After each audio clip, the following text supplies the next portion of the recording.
nest, and they're all fiercely protected by the male emu. And any of these that don't hatch, or once the male emu walks away with his chicks, this is exactly what this bird is looking for. Now, they are Australia's third largest hawk.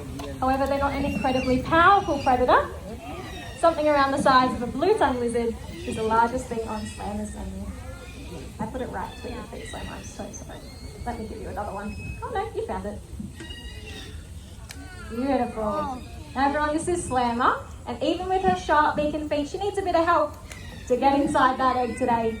And the rock is the perfect tool for the job. Nice. Now you can see each time she hits that egg, she does inspect it for any cracks or weaknesses, because all she needs is a really small hole and she'll be able to lap up all the juicy contents that are inside. Nice one. Now an emu egg, it has a very hard shell, and they're designed to be broken from the inside out. So Slammer has to work a little bit harder to get her prize today. But if you haven't guessed already, this one isn't a real emu egg. It's one that we make here daily out of plaster. So we make sure there's a tasty reward on the inside for all of her hard efforts. Wow, you are so persistent today, Slammer. It's a very hard egg. Give it a couple more and I think we've got it. Beautiful work.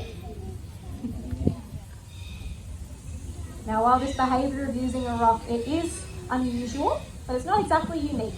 There's another bird in the world, the Egyptian vulture, that does a similar thing, except instead of emu eggs, it'd be things like ostrich eggs or flamingo eggs, maybe the occasional pelican egg.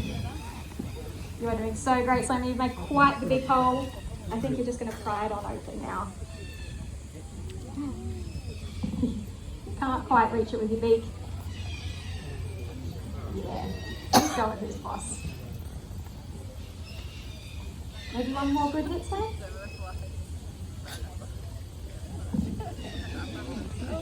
You can see that her instinct is so strong. She's just going to keep on persisting until she gets inside.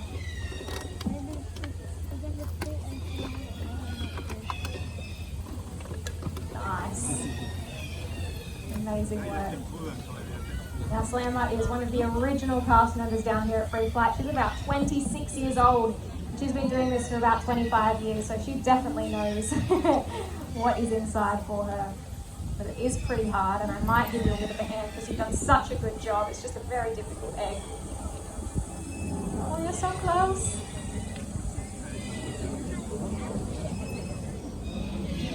Oh, good job. Great work, Slammer. You can see that really did pay off. She got lots of yummy food on the inside. Are you going to tell it who's boss? Maybe one more for good measure? Yeah. Give the people what they want. You sure there's nothing left? Now, we do tend to associate tool use like that with humans and other primates. So it's really exciting to see a bird like Slammer achieve her goal.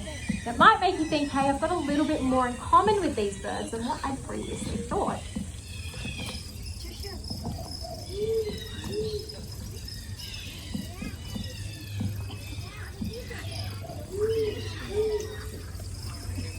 Owl. I'm getting some great guesses. This is an owl.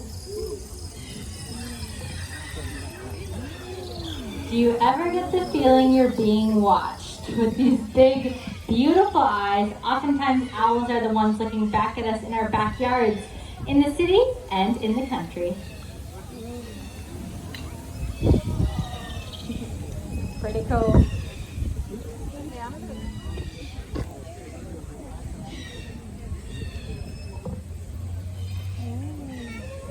Heads up.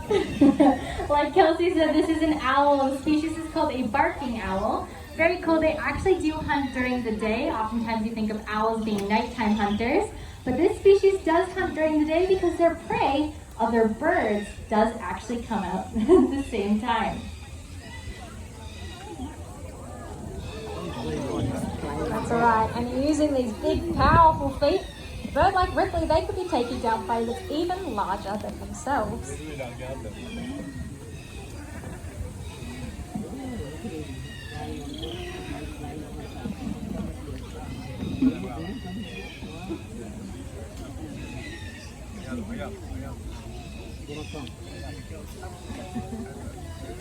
One last flight. What do you think, Brett?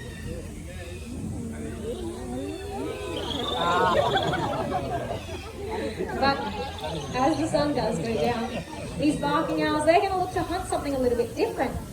These could be things like rats, mice, maybe even a possum, before they return to a safe ground to rest.